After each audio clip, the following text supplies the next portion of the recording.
안녕하세요. 오늘의 데일리 뉴스레터에 오신 것을 환영합니다. 1. 중국, 한국의 사드보복 완전 철회. 2. 아프리카 역사상 이런 것은 처음 본다. 3. 삼성 반도체 감산 결정 중국의 치명타.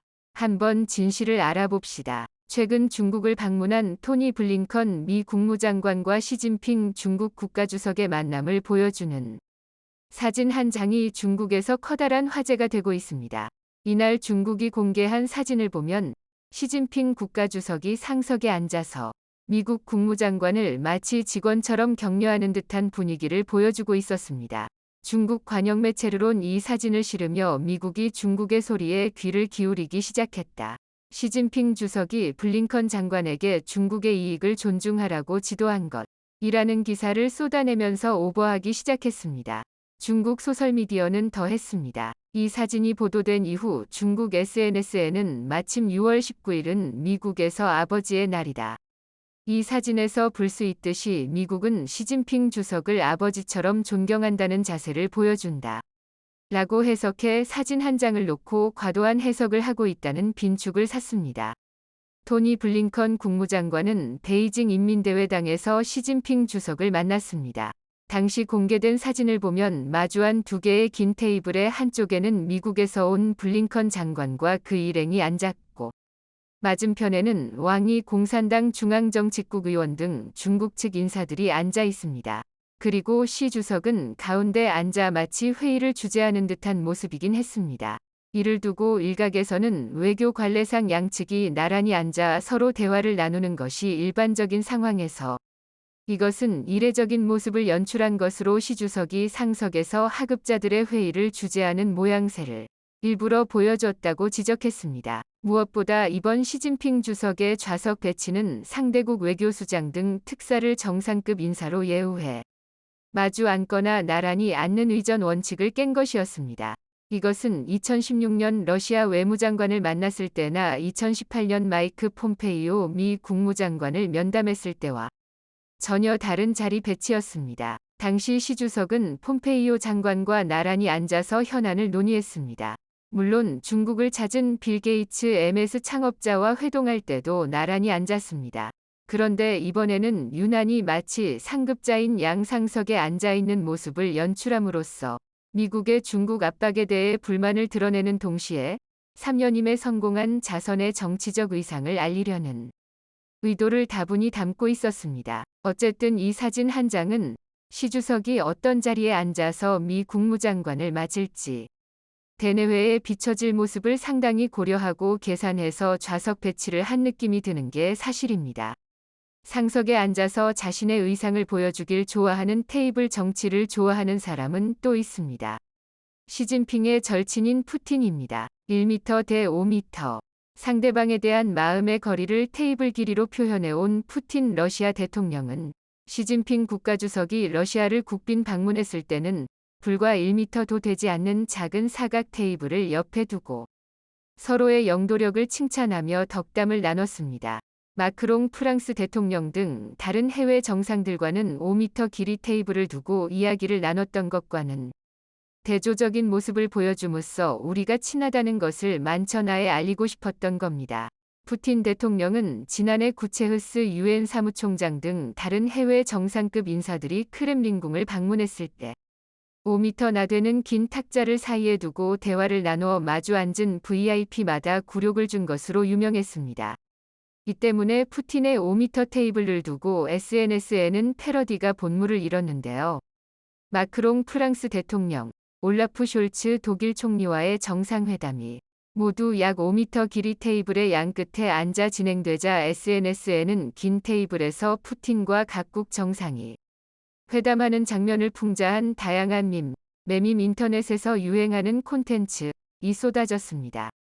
푸틴과 마크롱 사이에 레오나르도 다 빈치의 최후의 만찬 속 예수와 12제자를 합성하거나 배드민턴 코트 컬링 경기장 등으로 희화한 사진이 많았는데요.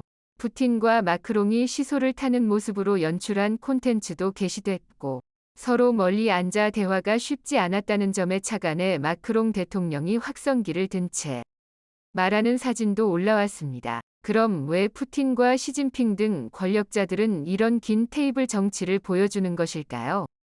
영국 일간지 가디언은 푸틴의 테이블이 상대방에게 권력을 과시하는 한편 긴장감을 높이기 위한 전략적 수단이라고 분석했습니다. 상대방을 제압해 우위에 서려는 설정이라는 것입니다.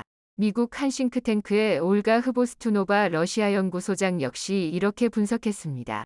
푸틴의 긴 테이블은 상대방을 불편하게 만들고 이 상황에서 주도권이 누구에게 있는지 보여주려는 것이며 러시아 국민들에게도 서방과의 관계에서 푸틴이 우위를 점하고 있다는 신호를 보낸 것이다. 시진핑 주석이 이번에 노린 효과도 바로 이런 것일 텐데요. 그런데 이런 보여주기식 우위를 포장하는 이유는 당연히 지금 닥친 실제 상황이 좋지 않기 때문입니다. 실제로 힘의 우위를 점했다면 굳이 이런 불편한 장면을 연출할 필요가 없기 때문입니다. 실제로 반전이 있었습니다. 시 주석은 상석에 앉아있는 모습을 연출해서 당당한 모습을 대내회에 보이려고 했지만 블링컨과의 대화 내용은 전혀 달랐다고 전해집니다. 태도는 무척이나 공손했다는 겁니다. 시진핑 중국 국가주석이 최근 방중한 토니 블링컨 미국 국무장관을 상석에서 격려하는 듯한 모양새로 만난 데 대해 이런저런 이야기가 나오자 배석했던 주중미국 대사는 당시 시진핑 주석에 대해 아주 공손했다고 밝혔습니다. 당시 회동에 배석한 니컬러스 번스 미국 대사는 뉴욕타임스와의 인터뷰에서 시진핑 주석은 회동 내내 아주 공손했고 블링컨 장관은 방중 기간 최고의 대우를 받았다고 말했습니다. 이어 블링컨 장관이 이번 중국 방문에서 했던 것처럼 상대를 직접 만나 압박해야 한다면서 대화를 하는 것이 양보를 뜻하는 것은 아니라고 강조했습니다. 또 양국의 충돌 가능성을 방지하기 위해 고위급 외교 관계를 유지하는 것이 무엇보다 중요하다는 차원에서 블링컨 장관의 방중이 이뤄졌다고 덧붙였습니다. 더구나 상석에서 호령하기는커녕 시진핑 주석이 언급한 내용들을 보면 미국에게 잘 지내자, 싸우지 말았으면 좋겠다는 뜻을 간곡하게 표현하고 있었습니다. 시 주석은 이 자리에서 중국은 미국의 이익을 존중하며 미국에 도전하거나 대체하려는 노력을 하지 않는다. 같은 맥락에서 미국도 중국을 존중해야 한다. 두 나라가 사이좋게 지내는 길에 인류의 미래와 운명이 달려있다. 러시아에 살상 무기 제공하지 않겠다 등등 미국이 듣고 싶어하는 이야기를 온건하게 전했던 것으로 알려졌습니다. 그러면서 두 나라의 관계 정상화를 강조했다고 하는데요. 미국과 경제, 군사 분야에서 악화일로로 치닫던 중 관계의 극적 반전이 기대되는 대목이기도 합니다. 시진핑 주석이 미국의 화해의 손짓을 할 수밖에 없는 이유는 중국의 경제 사정이 그만큼 절박하다는 뜻입니다. 실제로 중국은 이제 성장이 끝났으며 빚 갚기에 나서야 할 시점이라는 분석까지 나왔습니다. 중국은 지금 밖으로는 큰 소리를 치지만 안으로는 딜레버리징, 델레버리징, 즉 부채 정리에 본격적으로 나서고 있습니다. 지금 정리하지 않으면 일본식 장기 불황에 빠질 수 있다는 경고가 나오고 있기 때문입니다. 부채 정리는 수치로도 확인됩니다. 지난해 3분기 현재 중국 비금융 부문의 총 대출액은 49조 9천억 달러로 2021년 말에 비해 1조 5천억 달러가 감소했습니다. 중앙정부에서 무분별한 대출에 브레이크를 걸었기 때문입니다. 그동안 중국의 지방정부, 가계, 기업은 부채를 늘려 인프라에 투자하고 부동산을 사들였고 이것이 중국의 초고속 경제 성장의 토대가 됐습니다. 하지만 그만큼 부채는 빠르게 늘었었습니다. 국제결제은행, 비스, 기준 중국의 정부, 민간 부문 부채는 GDP 위 296%에 달해 유로존 259%, 미국 257%보다도 높습니다. 부동산 가격이 예전처럼 오르지 않자 위기감을 느낀 중국 가계도 주택담보대출을 새롭게 일으키기보다는 기존 대출금을 갚는 쪽을 택하고 있는데요. 지난해부터 빅테크, 교육 분야 기업에 대한 당국의 단속이 강화되면서 기업들도 대출을 받아 신규 투자를 하는 것을 꺼리고 있습니다. 상황이 이렇게 되자 한국에 대해서도 꼬리를 내리는 분위기입니다. 중국 상하이의 유명 정치학자는 앞으로 중국이 사드 사태처럼 한국의 경제보복 수단을 동원하기는 어려울 것이라고 전망했습니다. 장평, 이풍이라는 필명을 쓰는 중국 상하이 정치학자는 미국의 소리, VOA 방송 특별기고문을 통해 이렇게 주장했습니다. 중국 경제 회복세가 둔화하고 있는 상황에서 중국이 더 이상 지난번 사드 사태처럼 경제보복 수단을 사용하기는 어려울 것이다. 싱하이밍 대사의 발언은 시기적으로도 부적절했고 국무원의 지지를 얻기도 어렵다. 중국은 전례 없는 외교적 고립에 빠져 있다. 그런데 이런 상황에서 싱하이밍 대사의 발언은 한국을 완전한 대척점에 두면서 한미일 협력을 강화시켜주는 역할만 했다. 싱하이밍 대사의 발언은 급격히 냉각된 경제, 미국의 견제로 인한 고립 등 여러 가지 악조건에 처해 있는 중국의 상황을 제대로 인식하지 못한 발언이었던 것입니다. 중국은 사실 사드 보복 조치로 얻은 것이 없습니다. 오히려 자국의 반도체 산업만 악화일로의 길로 걷게 만든 결정적 시작점이 바로 한국에 대한 사드 보복 조치였습니다. 고속 경제 성장이 끝나고 경제가 무너지기 시작한 중국. 앞으로 한국에 대해 고압적인 태도를 유지하기는 어려워 보입니다. 코로나 등으로 세계 시장에서 주춤했던 K건설 이아프리카를 중심으로 초대박을 터뜨렸습니다. 이는 한국이 11개월 전 탄자니아 교량을 완성하면서부터 시작됐다고 외신들은 분석했습니다. 국내 건설업계는 불과 지난해만 해도 해외에서 2년 전보다 감소한 306억 달러의 수주 실적을 올렸습니다. 팬데믹에 따른 글로벌 경기 침체 영향을 감안하면 그나마 선방했다는 평가도 나왔으나 아쉽다는 반응도 쏟아졌습니다. 하지만 올해는 탄자니아 교량 완공을 시작으로 최대 수주처인 중동 시장에서의 수주 개선과 경기 회복에 힘입어 K건설이 다시 세계 최강 건설업의 저력을 발휘할 채비를 마쳤습니다. 이를 방증하듯 여전히 불확실성이 큰 시장 상황에서도 올해 초부터 아프리카, 중동, 유럽, 동남아 등 전 세계 곳곳에서 수주고를 올리고 있습니다. 지난해 초와 비교해봐도 20% 이상 해외 수주가 개선되며 힘찬 도약을 예고하고 있습니다. 그 시작이 된 탄자니아 교량의 경우 GS건설이 탄자니아 최대 경제도시 다르에스살람에서 성공적으로 공사를 완수한 뉴셀린더 교량입니다. 특히 탄자니아 도로청이 발주한 이 프로젝트는 GS건설이 탄자니아에서 수주한 첫 번째 교량 프로젝트로 코로나 상황에서도 계약 공기를 준수해 아프리카 시장에서의 추가 수주 발판을 마련했다는 평가가 나옵니다. 탄자니아 매체인 MWA 뉴스에 따르면 GS건설은 2018년 수주한 이후 3년 6개월여 만에 교량을 준공했는데 해당 교량은 탄자니아의 옛 수도이자 최대 경제도시인 다르에스살람의 교통체증을 성공적으로 완화하고 있다고 보도했습니다.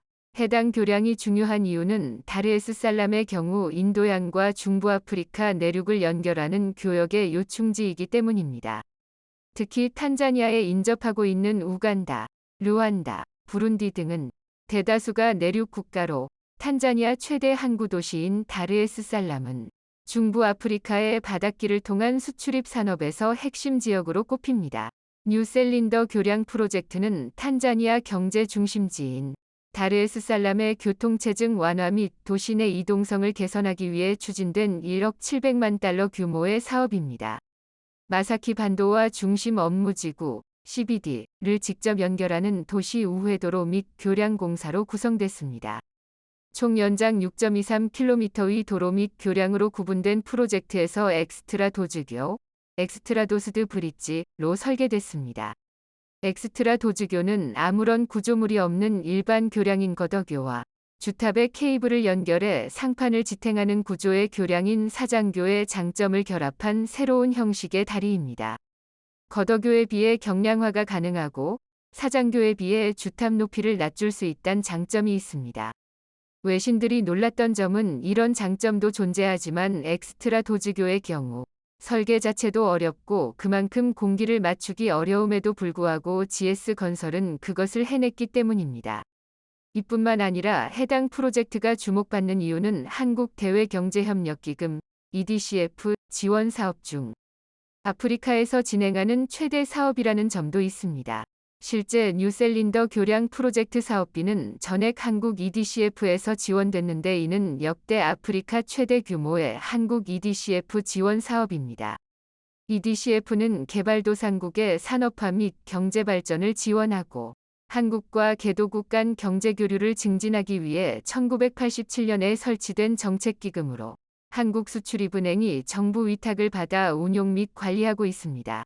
여기에 존 마구풀리 전임 탄자니아 대통령의 주요 공약 사업으로 현지에서도 꾸준히 주목을 받아왔습니다. 탄자니아의 다르에스살람은 탄자니아뿐 아니라 중부 아프리카의 무역 거점 도시로 도시화가 진행되면서 시외곽과 중심을 잇는 상습정체 문제가 심각했던 상황이었는데 교량 프로젝트는 이 문제 해결책으로 추진됐기 때문입니다. 이에 작년 12월 교량 개통 직후 현지 다수의 언론에서도 12월 개통 약속을 지킨 뉴셀린더 교량으로 집중 조명한 바 있습니다.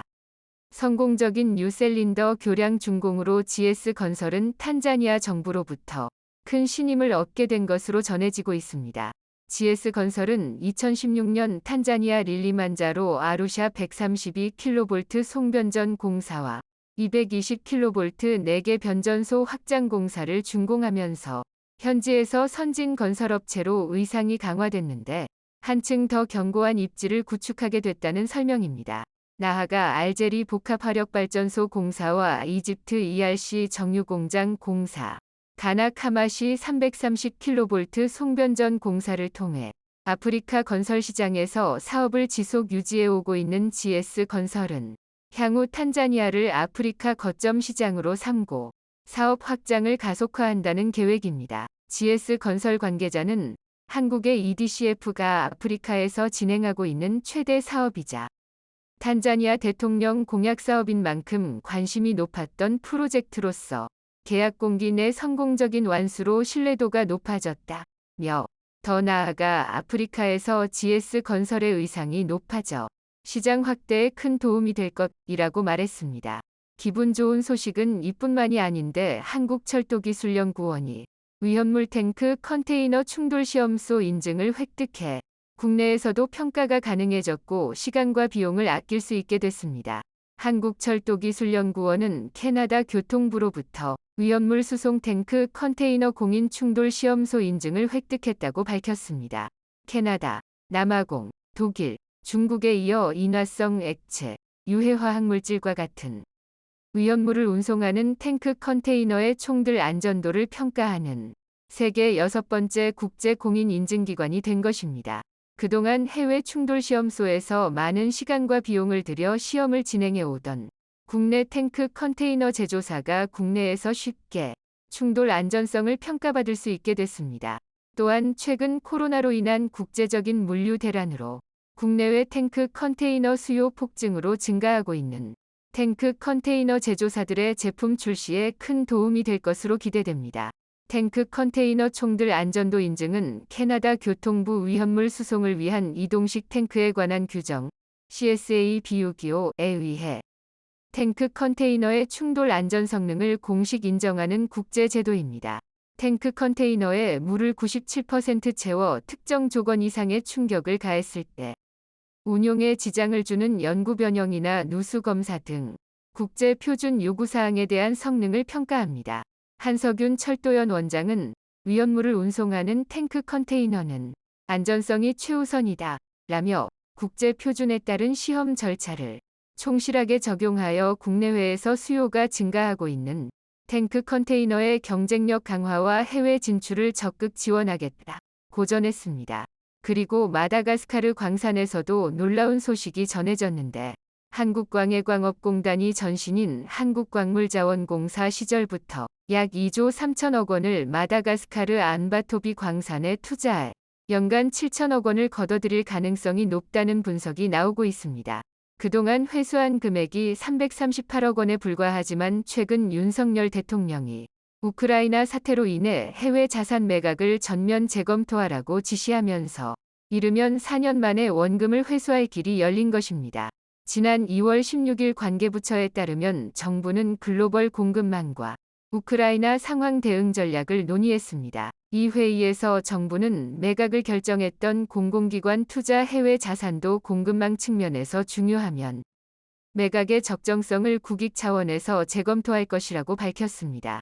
산업통상자원부에 따르면 지난해 상반기 기준 국내 공기업이나 민간기업, 개인이 지분 투자 등의 방식으로 참여하고 있는 해외 광물자원 개발 사업은 휴광을 제외하고 94개입니다. 이 중 가장 규모가 큰 사업은 세계 3대 니켈 광산인 마다가스카르 안바토비 광산입니다. 광해광업공단의 전신인 광물자원공사는 2006년 이 사업에 뛰어들어 현재 지분을 37.5% 보유하고 있으며 해당 사업에서 생산된 니켈의 절반을 판매할 수 있는 권한을 가지고 있습니다. 아프리카 마다가스카르 섬에 위치한 이 광산은 연간 47,000t 위니켈을 생산할 수 있고 공단이 이 중 절반인 약 23,500t를 매각할 수 있는 것입니다. 최근 니켈 값이 1당 약 23,700달러에 달하고 있어 이를 단순 환산하면 매년 6,677억 원을 벌 수 있는 셈입니다. 특히 니켈은 향후 전기차 생산 등에 쓰이는 양극재의 핵심 소재 중 하나로 해마다 니켈 값은 오를 것으로 전망돼 4년 정도면 안바토비 광산에 대한 투자액을 흑자로 전환할 수 있다는 분석이 나오고 있습니다. 강천구 인하대 에너지자원공학과 교수는 자원 개발은 원자재 대란을 피할 수 있는 가장 모범 해답이라고 말했습니다. 삼성전자가 메모리 반도체 감산을 선언하자 외신들은 기다렸다는 듯 일제히 이 소식을 비중 있게 보도했습니다. 영국의 유력 주간지 이코노미스트는 삼성전자의 메모리 감산을 두고 안주하는 신호라며 이병철 선대 회장의 정신을 되살려야 한다는 지적까지 했습니다. 지난 13일 이코노미스트는 삼성은 인텔 같은 안주를 경계해야 한다는 제목의 기사에서 삼성전자가 메모리 감산을 결정하자 경쟁사인 ESK 하이닉스는 물론 미국 마이크론의 주가가 같이 상승한 것을 흥미롭게 바라봤습니다. 주가가 동반 상승했다는 것은 단순히 해석하면 삼성의 감산 조치는 반도체 가격 하락이 끝나간다는 신호로 여겨지기 때문입니다. 하지만 이코노미스트는 메모리 삼두마차의 정상 자리가 너무 편해서 경쟁사들의 점유율을 더 뺏어오려는 욕구가 없을 수 있다고 분석했습니다. 이럴 경우 시장이 안정되기 때문입니다. 이코노미스트는 이번 감산 결정을 삼성전자가 안주한다는 신호로 여겼습니다. 작년 11월 투자자 설명회에서도 안주하는 분위기를 엿볼 수 있었다는 말까지 하면서 말입니다. 그러면서 더는 생존을 위해 싸우지 않을 때 안주한다며 2010년대 후반 인텔이 TSMC와 삼성전자에 밀리기 시작했을 때 이런 류의 비슷한 정서가 인텔을 정상에서 끌어내렸다고 꼬집었습니다. 그러면서 이병철 회장까지 소환했습니다. 1983년 이병철 전 회장이 도쿄 선언으로 반도체 사업 진소를 발표할 때 한국에는 원자재는 부족하지만 교육받고 근면한 인력이 있다고 말한 것을 소개하면서 이병철 정신으로 돌아가야 한다고 말했습니다. 여기까지만 보면 삼성전자의 메모리 감산 결정은 큰 패착처럼 여겨질 수 있었습니다.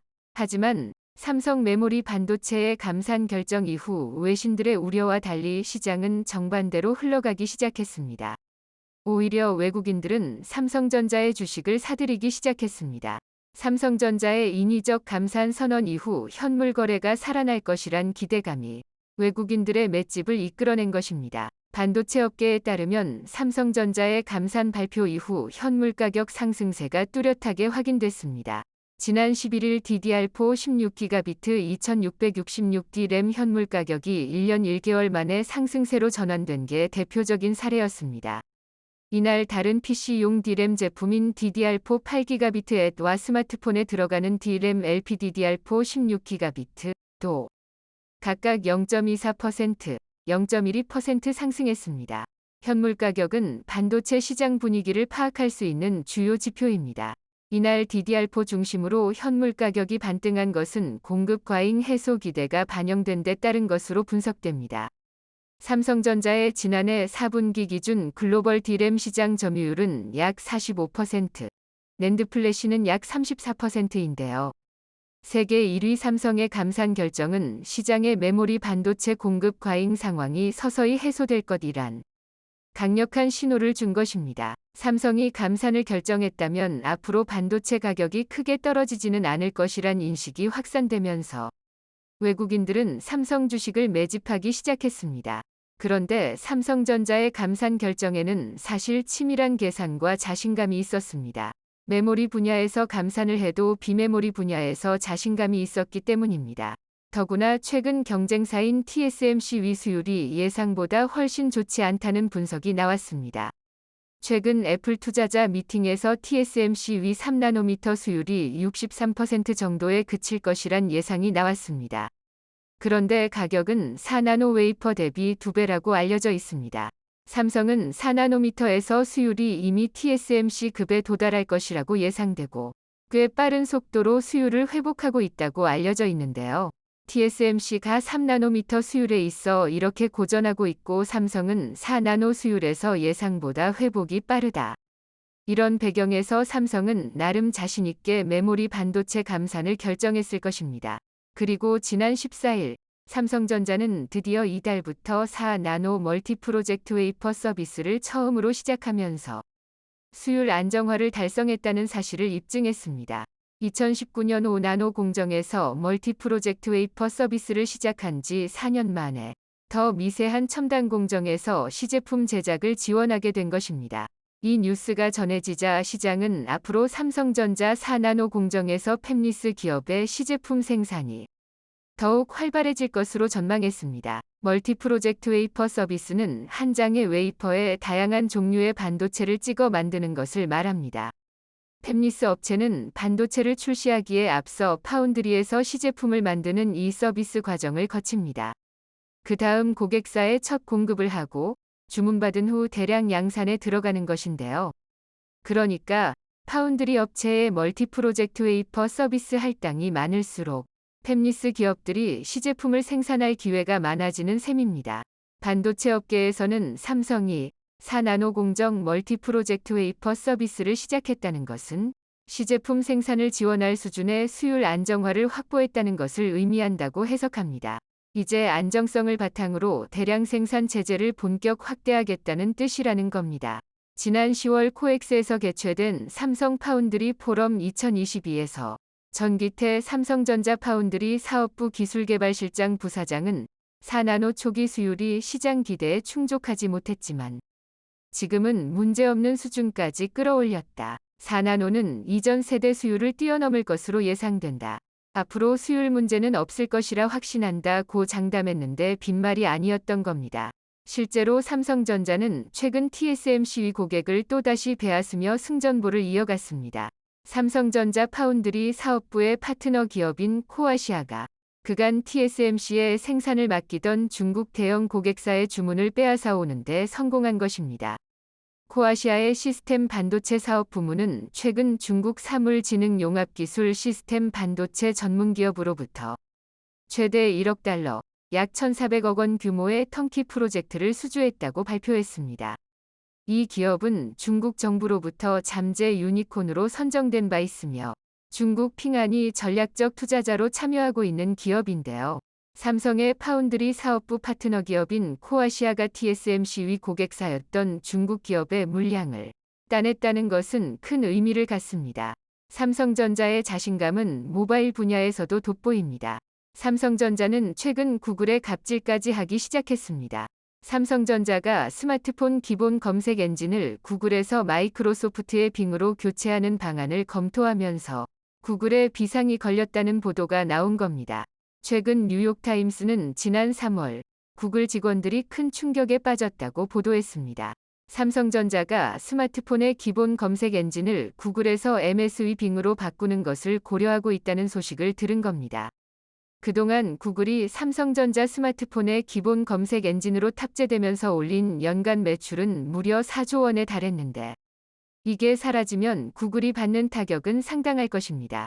최근 MS는 스타트업 오픈 AI 위 언어 모델인 GPT-4를 탑재한 빙으로 25년간 검색 시장을 지배해온 구글에 도전하고 있는데요. 챗봇이 탑재된 검색 엔진은 기존 구글 검색보다 이용자들이 필요로 하는 정보를 보다 빠르게 맞춤형 제공할 수 있을 것으로 기대되고 있습니다.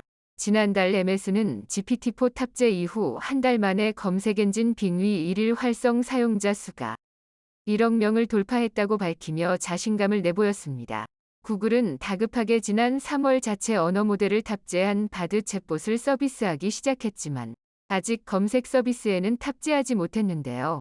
일각에서는 애플과 대항하는 안드로이드 진영에 삼성전자가 구글과 함께 있기 때문에 쉽게 기본 검색 엔진이 교체되지는 않을 것이라는 전망도 있습니다만, 핵심은 삼성전자가 검색 엔진을 교체하려는 시도만으로도 구글 입장에서 매우 난감할 수밖에 없습니다.